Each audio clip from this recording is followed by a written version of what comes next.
Hello दोस्तों, स्वागत है आपका जबरदस्त स्टडी क्लासेस में। हम आज फिर हाजिर है आपके सामने।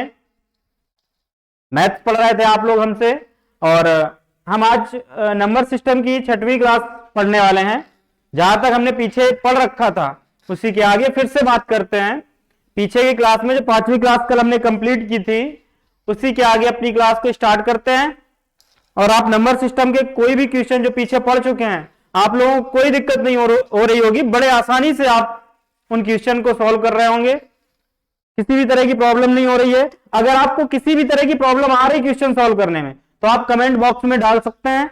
कमेंट बॉक्स में क्वेश्चन लिख सकते हैं। जो भी क्वेश्चन आपको नहीं आए आप उसको कमेंट में डाल सकते हैं। हम उसको आपको जरूर अगले दिन अपनी क्लास में आपको उसको सॉल्व करवाएंगे। ठीक है ना बच्चों? क्लास स्टार्ट करते हैं।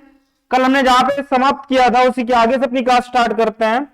कल हमने बच्चों बात की थी डिविजिबिलिटी के बारे में, और डिविजिबिलिटी के बारे में हमने आपको रिलेट करके एक दूसरे से पढ़ाया था।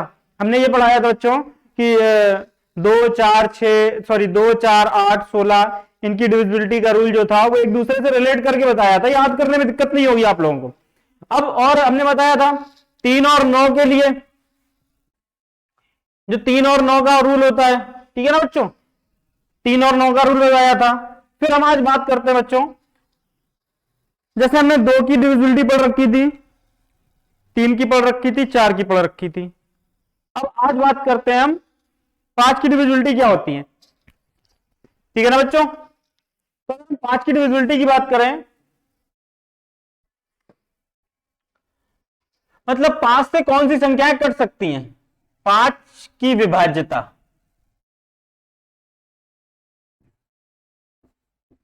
ठीक है बच्चों?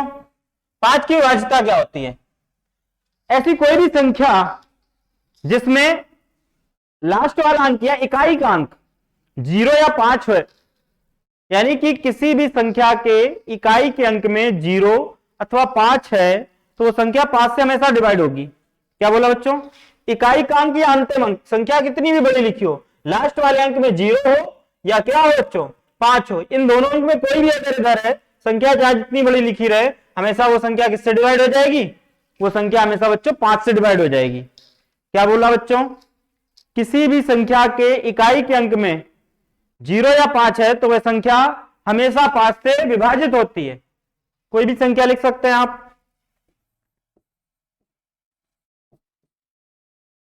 अगर कह दिया जाए इस संख्या में 5 का भाग करें, भाग जाएगा कि नहीं जाएगा, तो आप बेशक कह सकते हैं यह संख्या 5 से डिवाइड हो जाएगी, क्योंकि इसके इकाई के अंक में क्या लिखा हुआ है बच्चों?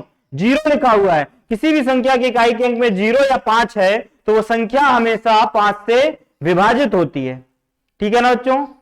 5 की विभाज्यता क्या होती है? बिल्कुल आसान है, कोई दिक्कत नहीं है, इजी है, लिख सकते हैं आप लोग। लिखना है तो कि किसी भी संख्या का अंतिम अंक या इकाई का अंक 0 अथवा 5 है तो वह संख्या 5 से पूर्णतः विभाजित होती है। ठीक है ना बच्चों? और हमने कल 2 3 4 5 4 तक को बता दिया था, और 5 की विभाज्यता आज बता दी। अब इसी के आगे अगर हम बात करें 6 की विभाज्यता क्या होती है। ठीक है ना बच्चों? 6 की विभाज्यता क्या होती है?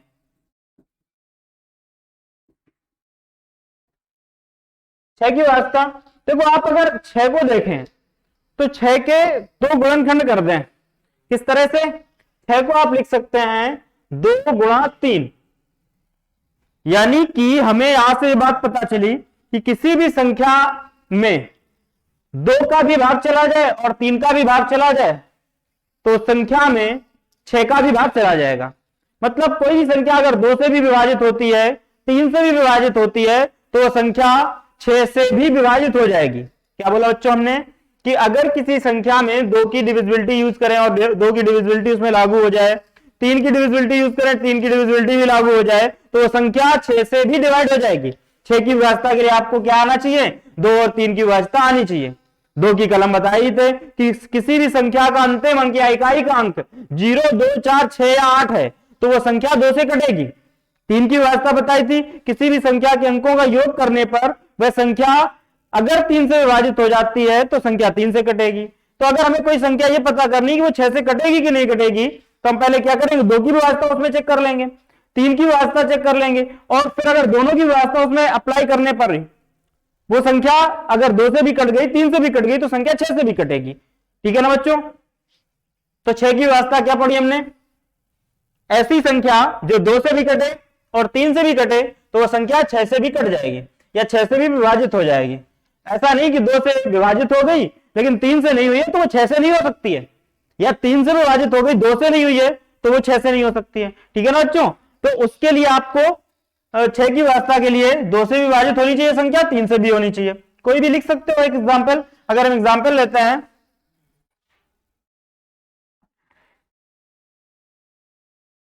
ये लिखा हुआ है 5214, एक संख्या है 5214 या 5214।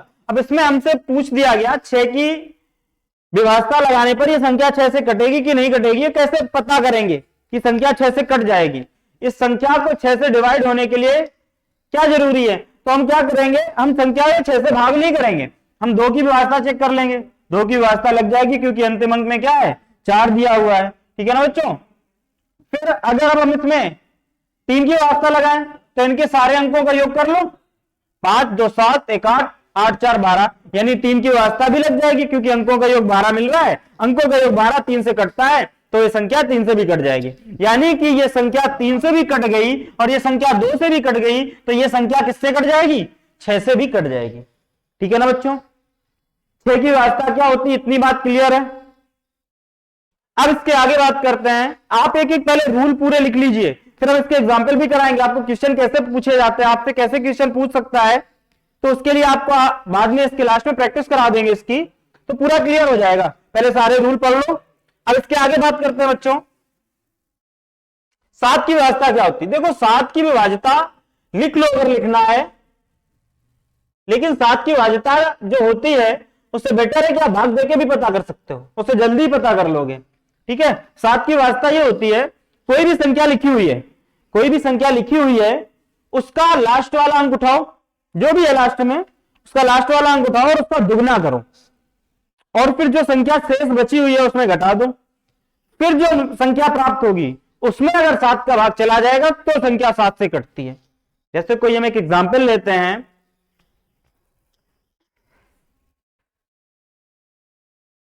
जैसे हम 343 की बात करते हैं, कितने की बात करते हैं बच्चों, 343 7 से कटेगा कि नहीं कटेगा। तो हमने इसी एग्जाम्पल के माध्यम से क्वेश्चन अगर हम समझें तो इस एग्जाम्पल के माध्यम से क्वेश्चन कैसे समझेंगे कि हमने बताया कि सबसे पहले किसी संख्या का इकाई का अंक उठाओ, क्या है 3 है इकाई पे, तो बचा क्या, अब 34 बचा। अब इस इकाई के अंक 3 को, इस इकाई के अंक 3 को दुगना कर दे, 3 को दुगना करेंगे क्या बनेगा, 6 बनेगा, 3 को दुगना कर दिया 6। और अब इस जो संख्या शेष बची हुई थी 34, उसमें इकाई के अंक के दुगने को घटा देंगे तो कितना प्राप्त होगा बच्चों, 28।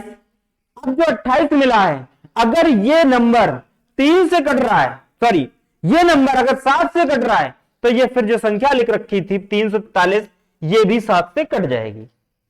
मतलब कुल मिला के हमें उस संख्या में लास्ट में 7 का भाग देना ही पड़ेगा। चाहो तो ये क्रम आप पूरा दोबारा भी अप्लाई कर सकते हो, जैसे संख्या और बड़ी लिखी हुई है, इसके आगे अगर एक बड़ी संख्या हम लिख दें, एक एग्जाम्पल और लेते हैं बच्चों,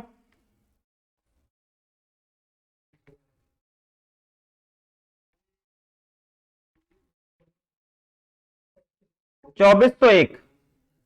जैसे बच्चों हमने 2401 लिया, ठीक है 2401 एक एग्जाम्पल लिया, ये अगर 7, अब इसमें हम समझे कि ये संख्या 7 से कटेगी कि नहीं कटेगी, इसके लिए क्या करेंगे, इस संख्या को 7 से डिवाइड होने के लिए क्या है कि हम सबसे पहले जो संख्या लिखी हुई है 2401 इसके इकाई का अंक लेंगे, क्या लेंगे, इकाई का अंक, और इकाई के अंक का दुगना करेंगे। इकाई के अंक का दुगना करने के बाद जो संख्या फिर बची हुई है उसमें से घटा देंगे, जैसे इकाई का अंक क्या है 1, तो बचा क्या 240, 1 का दुगना करो 2, इसमें से घटा दो तो 238। ठीक है ना बच्चों, अब ये जो संख्या बची हुई है ये, इसमें अगर 7 का भाग देने पर संख्या कट जाए तो फिर जो संख्या ऊपर लिख रखी थी ये 7 से कट जाएगी, ये जो संख्या लिख रखी थी तो ये संख्या 7 से कट जाएगी। ठीक है ना बच्चों, क्या बताया हमने? सबसे पहले इकाई के अंक का दुगना करेंगे, फिर जो संख्या बची हुई है उसमें से इकाई के अंक के दुगने को घटा देंगे, जो भी मान प्राप्त होगा ये यहां से प्राप्त हुआ। तो अब इसका मान जो मिला है इसमें 7 का भाग देने पर अगर संख्या 7 से कट जाएगी तो फिर हम कह सकते हैं कि जो संख्या हमें शुरू में दी हुई थी 2401, ये भी संख्या 7 से डिवाइड हो जाएगी। चाहो तो इस 238 में अगर तुम्हें 7 का भाग देके नहीं समझना है तो आप दोबारा इसमें 7 की विभाज्यता अप्लाई कर सकते हो। मतलब जैसे हमने कल आपको 3 वाला समझाया था ना बच्चों पीछे क्लास में, कि एक बार 3 की व्यवस्था लगाई, दोबारा से फिर लगा दो, लास्ट तक लगा सकते हो। वैसे इसमें भी अगर आप चाहो कि अब इसमें हम 7 का भाग ना करें तो फिर से वही नियम अप्लाई कर दो, इस 8 का दुगना करो तो बचा 23, 8 का दुगना होगा 16, 23 में से 16 घटा दे कितना आ जाएगा? 7। यानी कि अब ये 7 तुम्हारा अगर 7 से कट जाएगा तो ये संख्या 7 से कटेगी, और ये संख्या अगर 7 से कटेगी तो इसके ऊपर वाली संख्या भी 7 से कट जाएगी। तो हम यहां से एक रूल को दोबारा अप्लाई करके फिर से और आसान तरीके से हम बना सकते हैं। ठीक है ना बच्चों? तो 7 की विभाज्यता के लिए हमने क्या समझा? एग्जाम्पल से समझा। पहले हमने इस एग्जाम्पल को लिया, फिर इस एग्जाम्पल को लिया, दोनों से आप अच्छे से क्लियर कर सकते हो कि 7 की विभाज्यता कैसे हम यूज करके उस संख्या में 7 का भाग ना देना पड़े तो कर सकते हैं। 7 की विभाज्यता क्लियर है बच्चों? अब इसके आगे बढ़े। 8 की विभाज्यता हम पढ़ा चुके हैं आपको, जब हमने 2, 4, 8 की पढ़ाई थी तो हमने 8 की विभाज्यता बताई थी। दोबारा रिपीट कर देते हैं, रिवाइज हो जाएगा। 8 की विभाज्यता होती है यदि किसी संख्या के अंतिम 3 अंक 8 से विभाजित होते हैं तो वह पूरी संख्या 8 से विभाजित हो जाएगी। क्या बताया बच्चों? यदि किसी संख्या के अंतिम 3 अंक 8 से विभाजित होते हैं तो वह पूरी संख्या 8 से विभाजित हो जाएगी। रटना कुछ नहीं, सिर्फ समझना है।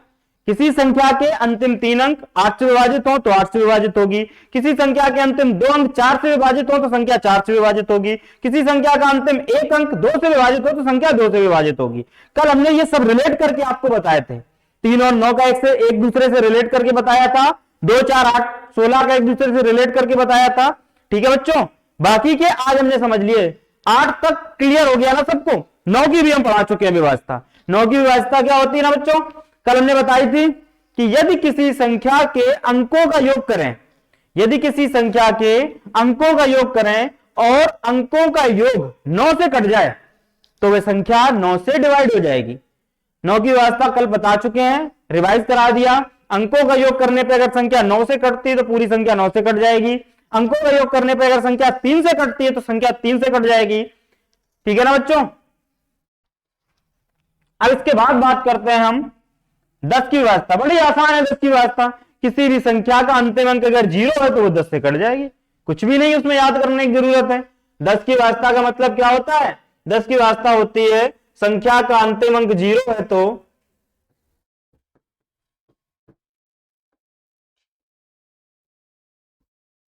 संख्या का अंतिम अंक क्या हो? 0 हो तो वह संख्या क्या है? 10 से पूर्णतः विभाजित हो जाएगी। ठीक है बच्चों? यहां तक क्लियर है? 10 की विभाज्यता बिल्कुल आसान है, अंतिम अंक में 0 दिख जाए तो 10 का भाग चला जाना है। अब आगे बात करते हैं हम बच्चों 11 की विभाज्यता की, जो बहुत पूछा जाता है, उनसे हर एक एग्जाम में क्वेश्चन आते हैं। ठीक है ना बच्चों? 11 की विभाज्यता क्या होती है? ठीक है, 11 की विभाज्यता इसके आगे देखते हैं।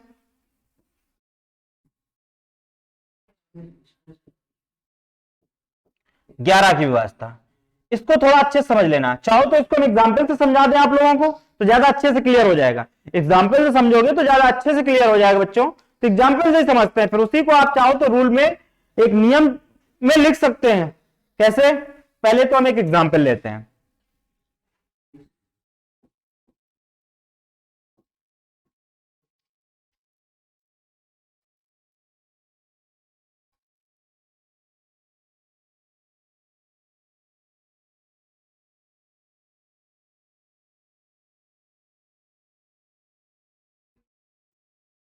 काफी बड़ा एग्जाम्पल हो गया।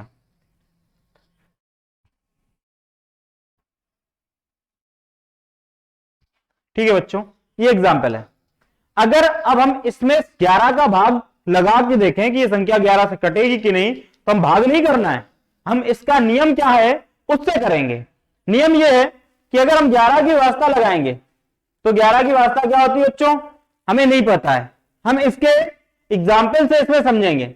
11 की वास्तव यह होती है कि हम सम स्थान और विषम स्थान, सम और विषम अंक नहीं, सम स्थान और विषम स्थान के अंकों को अलग अलग जोड़ लें। जैसे ये पहले स्थान पे है, ये तीसरे स्थान पे है, ये 5वें स्थान पे है, फिर उसके बाद 7वें स्थान पे है, तो ये विषम स्थान के अंक हो गए। फिर सम स्थान पे कौन कौन है? ये वाला सम स्थान पे है, ये वाला भी सम स्थान पे है क्योंकि ये दूसरे पे है, ये चौथे पे है, ये 6वें स्थान पे है, ये 8वें स्थान पे है, इस तरह से। तो ये सम स्थान के अंक हो गए। बाकी के पहले स्थान पे ये है, तीसरे स्थान पे ये है, 5वें पे ये है, 7वें पे ये है, 9वें पे ये है, तो ये विषम स्थान के अंक हो गए। ऐसे नहीं समझ सकते बच्चों, तो इनको आप ऐसे समझ लो, अल्टरनेट। पहले अगर हम ये लेंगे तो इसके बाद एक छोड़ के ये जोड़ेंगे, इसके बाद एक छोड़ के ये जोड़ेंगे, फिर इसके बाद एक छोड़ के ये जोड़ेंगे, इसके बाद एक छोड़ के ये जोड़ेंगे, अब इसके आगे कुछ है ही नहीं। तो अल्टरनेट अंकों को लेके इनका योग कर लें, 3 1 4 2 6 8 14, 14 और 4 18। अब जो आपने छोड़ रखे हैं उनको जोड़ लें। कौन कौन से छोड़ रखे हैं आपने छोड़ रखे हैं 5, 5 के बाद 4 9, 9 के बाद 7 16, 16 और 2 18। इसका मतलब आपने अल्टरनेट अंक जोड़ लिए या सम और विषम स्थान के अंक जोड़ लिए, और उनका योग दोनों का अलग अलग करने के बाद जो भी योगफल प्राप्त हुए हैं उनका आप अंतर करें, और अंतर करने पर हमें ये 0 मिल जाए या 11 से डिवाइड होने वाली कोई संख्या मिल जाए। क्या बोला कि अंकों का इस तरह से योग करने के पश्चात फिर उसके बाद अंतर करें जैसे हमने यहां किया, और अंतर हमें क्या मिल जाए? अंतर हमें 0 या 11 का मल्टीपल, 11 का गुणज, मतलब 11 का गुणज का कहने का मतलब 11 22 33 44 ये सब मिल जाए, तो हम कह सकते हैं कि जो संख्या थी वो 11 से विभाजित हो जाएगी। जैसे यहीं पे ही बच्चों हमने किया कि 18 और दूसरी बार फिर हमने बाकी के अंकों को जोड़ा, उसका भी योग 18, दोनों का अंतर किया और 0 मिल गया। इसका मतलब है ये संख्या जो हमने लिख रखी थी 35 14 27 824, ये संख्या 11 से विभाजित हो जाएगी। कुछ रटने की जरूरत नहीं है बच्चों, आपको बस सीधे सीधे समझना है कि कैसे हम सॉल्व कर रहे हैं। आप अल्टरनेट करके जोड़ लेना, पहला अंक जोड़ोगे, पहला अंक लोगे, उसके बाद एक छोड़ के अगला लोगे, उसके बाद एक छोड़ के फिर अगला लोगे, एक छोड़ के फिर अगला, इसी तरीके से अल्टरनेट अंकों को लेकर जोड़ लो, जो छोड़ दिए हैं उनको लेकर जोड़ लो, और दोनों का अलग अलग योग लिखने के बाद उनका अंतर करें। अंतर हमें 0 मिले या 11 का गुणज मिल जाए तो हम कह सकते हैं कि वह संख्या 11 से विभाजित होती है। ठीक है बच्चों, यहां तक बिल्कुल एकदम परफेक्ट क्लियर है, इस पर कोई कंफ्यूजन नहीं होगा आप लोगों को। ठीक है, इसके अभी कुछ एग्जांपल्स करेंगे जिसमें से क्वेश्चन जो एग्जाम में पूछे जाते हैं कि एक संख्या लिख दी गई, उसमें आपसे कह दिया गया एक किसी संख्या की जगह स्टार लगा दिया गया, या कुछ एक्स वाई कुछ भी चर पद लिख दिया गया। अब कह दिया गया कि बताएं कि जो संख्या स्टार लगी हुई है जहां पे, या जहां पे एक्स वाई करके लिख दिया हुआ है, और कह दिया किसी एक संख्या से डिवाइड होती है वो पूरी संख्या, तो स्टार के जगह क्या हो सकता है? स्टार के एक से अधिक मान हो सकते हैं। वो सारे क्वेश्चन हम करने वाले हैं बच्चों, कल हम इसकी पूरी प्रैक्टिस कराएंगे, और भी इसके जो रूल है कल सारा पूरा कंप्लीट कर देंगे। ये चैप्टर नहीं, टॉपिक की बात कर रहे हैं डिविजिबिलिटी की। कल पूरा डिविजिबिलिटी का टॉपिक क्लोज हो जाएगा, और डिविजिबिलिटी के जो भी क्वेश्चन बन सकते हैं वो सारे प्रैक्टिस कराएंगे बच्चों आपको। आप ये पूरा कंप्लीट कर लीजिए पहले 11 तक की डिविजिबिलिटी को, फिर उसके बाद कल प्रैक्टिस करेंगे, और भी जो डिविजिबिलिटी के रूल हैं उनको भी पढ़ेंगे। कल पूरा डिविजिबिलिटी का टॉपिक हमारा समाप्त हो जाएगा। ठीक है बच्चों, आज की क्लास को यही समाप्त करते हैं। धन्यवाद, नमस्कार।